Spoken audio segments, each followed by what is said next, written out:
ஜீவ மார்க்கத்தை எனக்கு தெரியப்படுத்துவீர். உம்முடைய சமூகத்தில் பரிபூர்ண ஆனந்தமும் உம்முடைய வலது பாரிசத்தில் நித்திய பேரின்பமும் உண்டு. சங்கீதம் 16 அதிகாரம் 11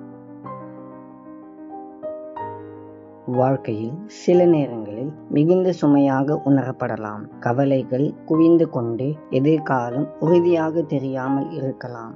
ஆனால் நம்முடைய வாழ்க்கையின் ஒவ்வொரு விவரத்தையும் சிறியவற்றையும் கூட அவர் ஆழமாக கவனிக்கின்றார். நாம் பதட்டமாக உணரும் போது அவர் மீது நம்பிக்கை வைக்கவும் அவருடைய பரிபூரண திட்டத்தில் அமைதியாக இருக்கவும் நாம் கற்றுக்கொள்வோம். அன்பின் ஆண்டவரே, உமக்கு ஸ்தோத்திரம். கர்த்தாவே, இந்த நல்ல நாளுக்காக உமக்கு நன்றி. நாங்கள் எதை குறித்தும் கவலைப்படாமல் இருக்க எங்களுக்கு உதவி செய்யும். உம்முடைய வேத வசனத்தை படிக்கவும் தியானிக்கவும் எங்களுக்கு உதவி செய்யும். உம்மோடு நேரத்தை செலவிட கிருபை தாரும். இயேசுவின் மூலம் ஜெபிக்கிறோம் பிதாவே.